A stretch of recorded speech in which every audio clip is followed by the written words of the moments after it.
guys, this is Shirley. I have been having some challenges once again with tech stuff, but we're not going to let that stop us. Welcome to episode 4 of the A Leap of Faith Today podcast. And as you can see, this is backwards. Now, somebody brought this to my attention after I put it up for the first time with the third episode. So this will be the last time, if all goes well, that you'll see this flipped around. It's some kind of thing called mirroring that happens when you videotape, and the other one was just like a bookshelf, so you couldn't tell that the mirroring was going on. So oopsie, you learn. That's what I said, this whole podcast is a learning process for me. So before I get started, we always want to give an honor to God for allowing us to come here and be together, allowing me to broadcast. I'm so grateful that the Lord has given me this opportunity. He gives me the strength to come here and do this every week, because I really it's not super easy or anything, but once He grabs a hold of me, it's just like supernatural strength. So I thank God for that, and praise you, Lord. Thank you. Amen. I also would like to give a shout out to my friend who's dealing with health challenges still, Ramsey Lewis, my mentor. I'm just asking that you all pray for him. We'll touch spiritually and agree for a speedy recovery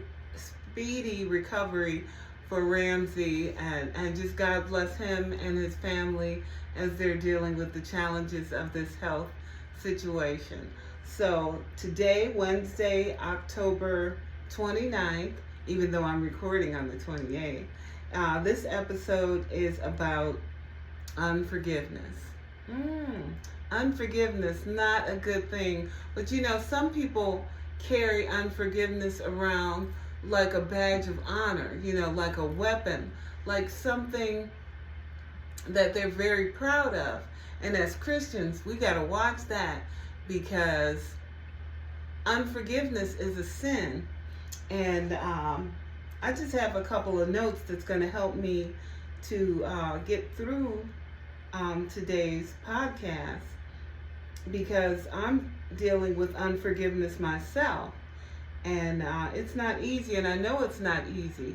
So I wanted to make sure I had a little kind of like a little template to follow, because I wanted to address certain things as we move forward, and I ask the Lord to just guide me, order my steps.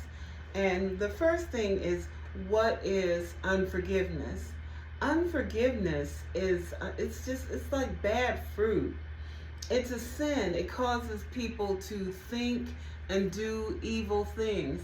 It could manifest in them just being really mean to that particular person or anybody connected with that person.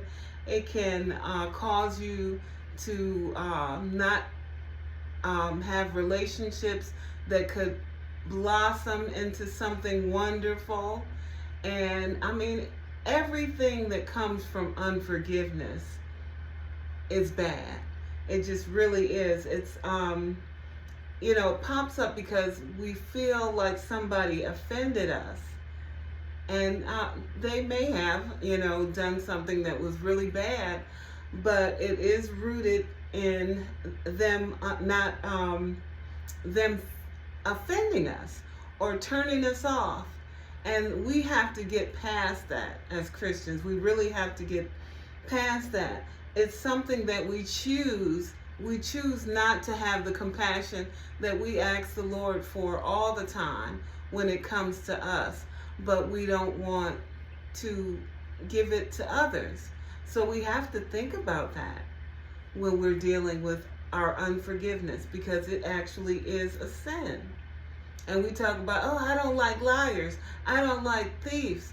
I don't like this, that, or the other thing.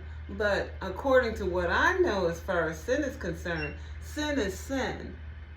It's not this sin and that sin. Then sin is sin, and we have to recognize that, because unforgiveness ultimately is rooted in pride, because because we were offended and we're holding on to that offense. It's prideful.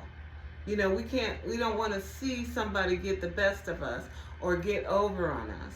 So it's rooted in pride. And as we grow in our Christian walk, I know one thing that I really, really love as a Christian is not only the Word, because it's an instruction book, but I love learning as I go through life. And one of the things unforgiveness brings to my spirit, and I decided to look into it, is the fruit of the Spirit. Now, the fruit of the Spirit is love, joy, peace, patience, kindness, goodness, faithfulness, gentleness, and self-control. Just think about that. Love, joy, peace, patience, kindness, goodness, faithfulness, gentleness, and self-control. If you are illuminating, or if you're putting out the fruit of the Spirit, unforgiveness doesn't work with that. Unforgiveness is bad fruit. Unforgiveness is the opposite of love and joy and peace and patience and kindness and self-control, because unforgiveness is a choice. So we have to recognize that, and we have to decide what our choice is going to be. Are we going to hold on to this offense, which can just be so terrible? It can cause so many things to go wrong. It can manifest as health problems, broken relationships. It can mess with you spiritually. It can give you chronic stress. It can cause depression. See what I'm getting at? That unforgiveness, that one thing, that unforgiveness is leading to health problems.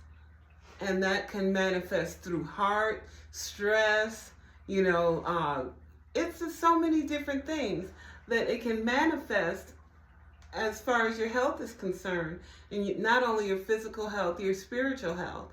Because a lot of times when people are dealing with depression, it's because they have deep down somewhere they're dealing with some unforgiveness. And I talk to so many people in my life. I get a chance to talk to so many different people, and people confide in me, and I thank God that they feel that they can trust me to share the different things that they're dealing with. And a lot of times I can recognize that when they're angry with somebody and they have decided that they're not going to forgive someone, it has caused certain things to happen to them, as far as depression and dealing with health challenges. And all of that is rooted in that unforgiveness. I know for myself, when I had challenges with forgiving people, I could tell right off, and I thank God for this, I could tell right off that I was dealing with some health challenges because my spirit was off. I was dealing with unforgiveness, and the Lord showed me how to move past that. And it's such a blessing, because it's so much lighter when you decide that I'm not going to hold on to that. I'm not going to be prideful and hold on to that offense, because you don't have to, and it's all your choice. Hey, I'm back. Woo. I love to stop and take a drink. I'm going to move this over or drop something too.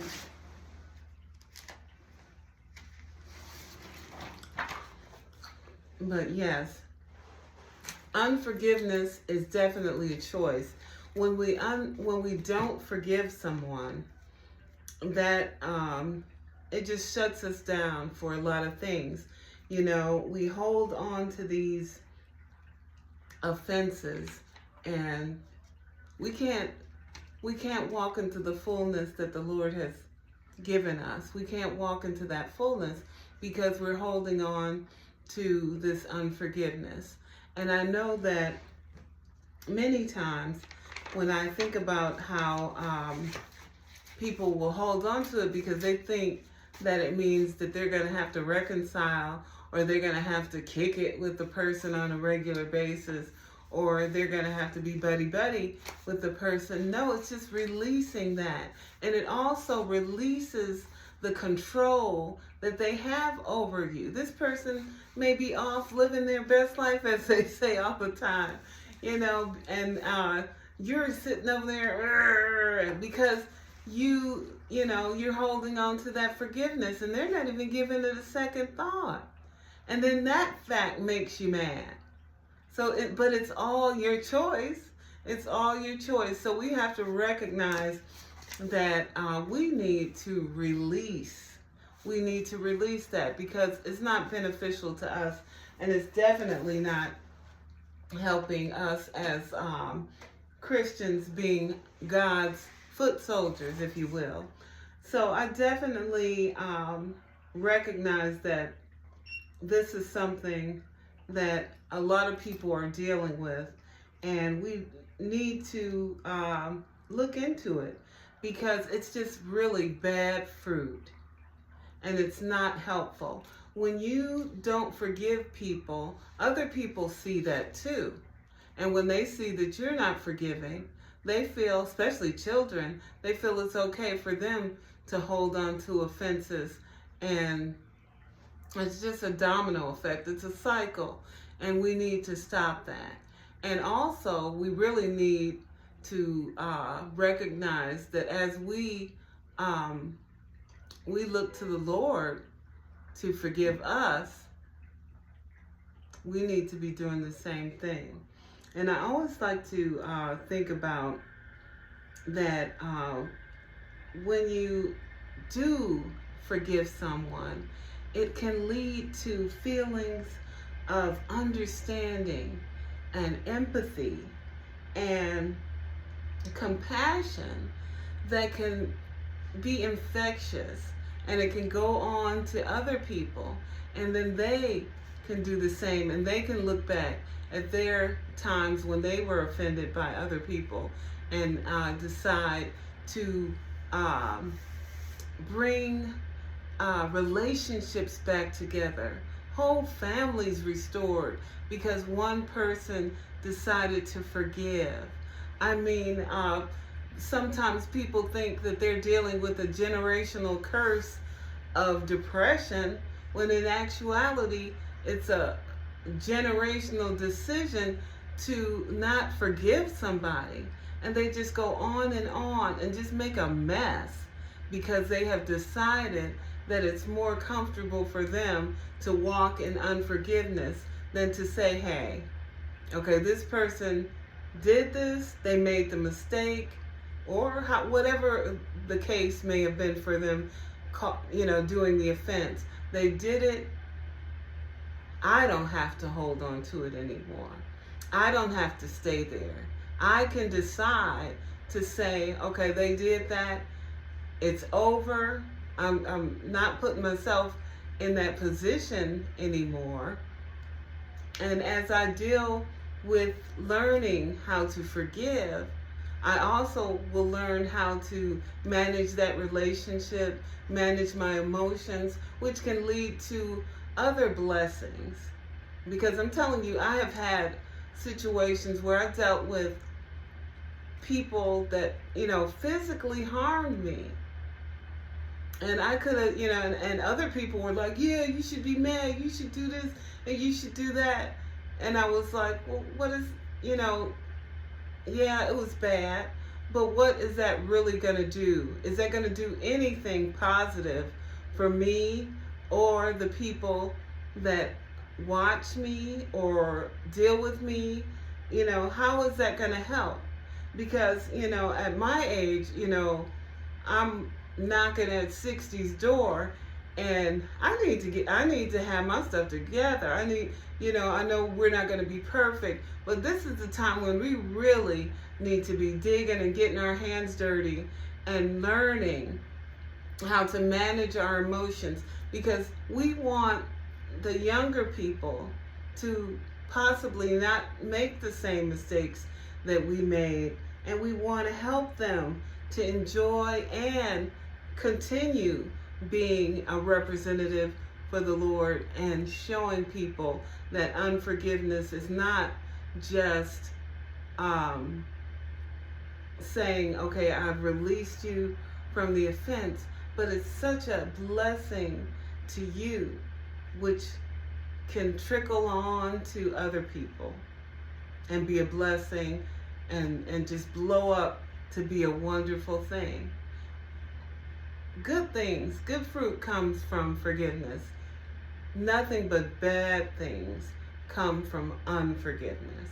So as we think about and learn about unforgiveness, we can see that unforgiveness is a sin. We know that.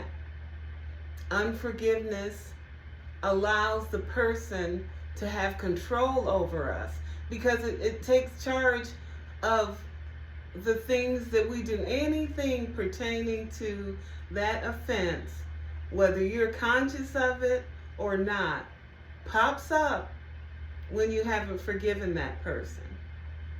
And I know it's not easy. Nobody said it. Most things that are really important and good are not easy, but it's very necessary. And the Lord gives us the tools to do it. And when we think about unforgiveness and we think about the fruits of the Spirit, we can use that kind of like a jump off. Because if you're not forgiving this person, you're not walking in love. If you're not forgiving this person, it makes you sad. Even though you might be like, I showed that person. You still got sadness, because that's bitterness. And I noticed that when I'm dealing with people in my age group and older, that bitterness kicks in, where everybody that's similar to that, ain't worth 2 cents. This, that, and other thing. Everything's bad, bad, bad, bad, bad.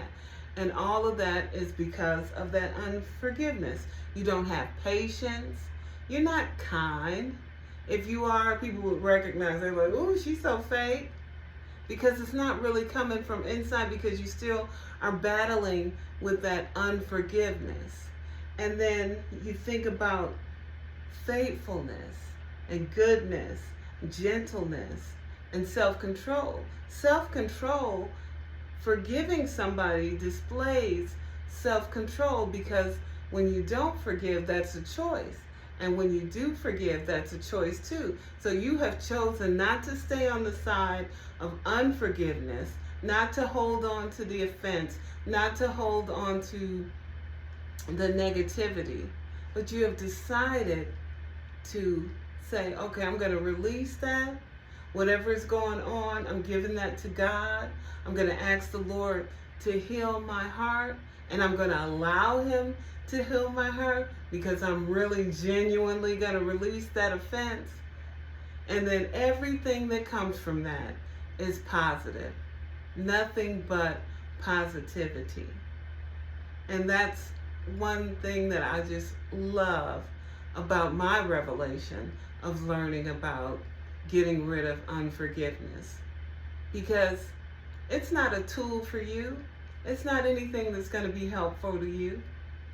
And I know I could get deeper and deeper into unforgiveness. And I always like to pull up a scripture, if I can, to help people, direction in the Bible to help people learn about these things that I talk to you guys about. And let me look up this real quick. I was going to do this off camera, but I decided that I go ahead and do it on camera because why not? You guys know what I'm trying to do. Okay, as I looked up unforgiveness in the Bible, okay, guys, I did a little maneuvering, but I was looking at Matthew chapter 18, verse 21 in the New King James Version. And I know a lot of you Bible scholars, you guys already knew this. Oh, pray for me, you guys. But this one is, I'm going to read 21 and 22 and see what it says from there. But this is one that I've heard before. And it's, then Peter came to him and said, Lord, how often shall my brother sin against me, and I forgive him? Up to 7 times. And verse 22 says, Jesus said to him, I do not say to you up to 7 times, but up to 70 times 7. Therefore, the kingdom of heaven is like a certain king who wanted to settle accounts with his servants. And when he had begun to settle accounts, one was brought to him who owed him 10,000 talents, 25. But as he was not able to pay, his master commanded him that he be sold with his wife and children, and that payment be made, 26. The servant therefore fell down before him, saying, Master, have patience with me, and I will pay you all. 27. Then the master of the servant was moved with compassion, released him, and forgave him the debt. 28. But the servant went out and found one of his fellow servants who owed him 100 denarii, and he laid his hands on him and took him by the throat, saying, Pay me what you owe. 29. So his fellow servant fell down at his feet and begged him, saying, Have patience with me, and I will pay you all. 30.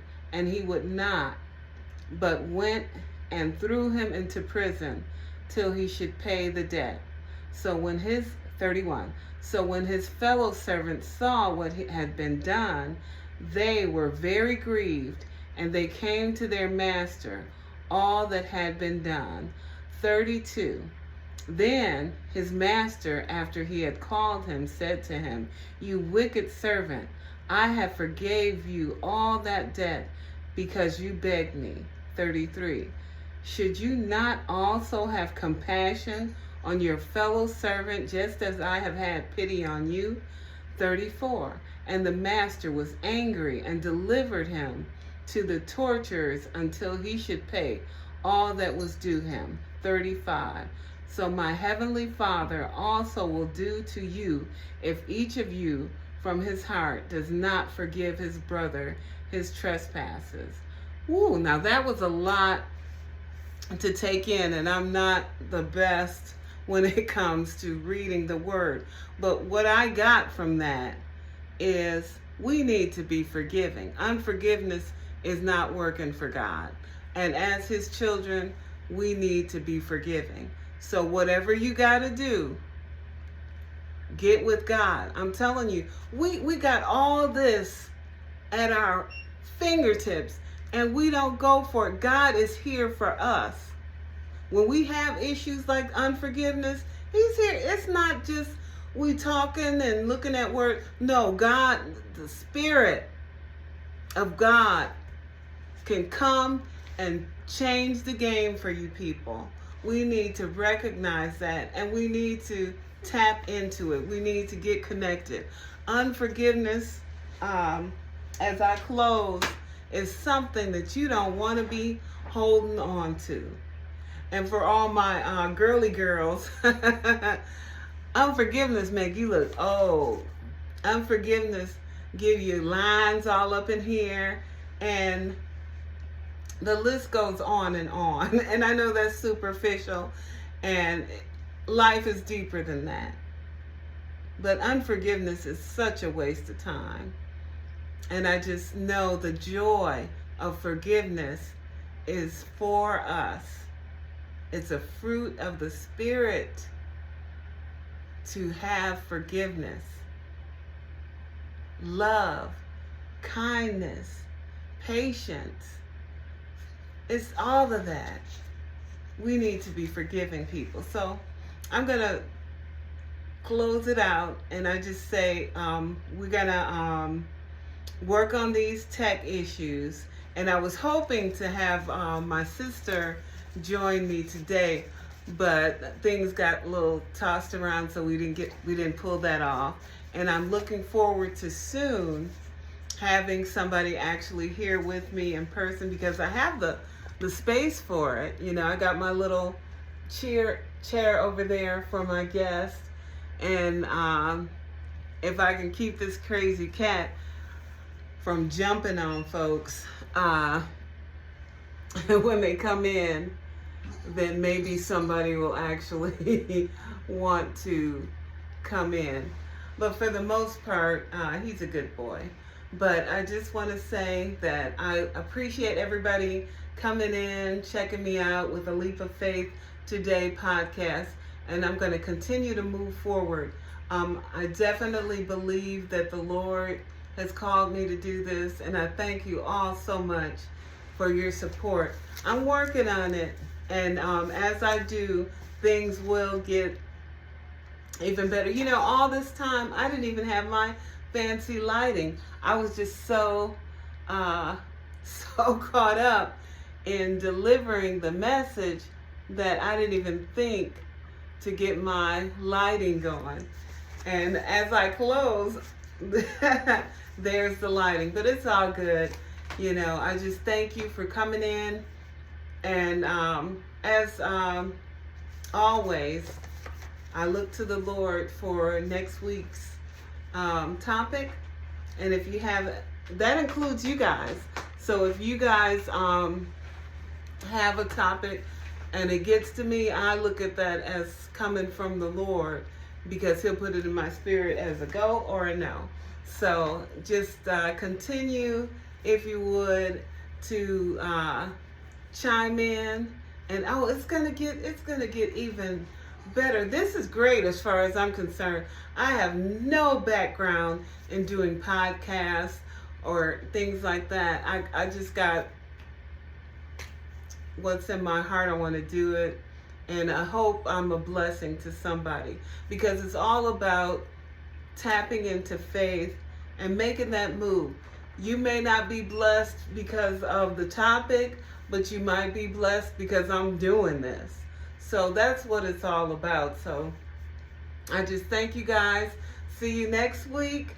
I haven't gotten the topic yet, but you see how I work, and I thank you for chiming in, and have a wonderful evening, day, whenever you see this, and be blessed. And don't forget, take a leap of faith today. God bless.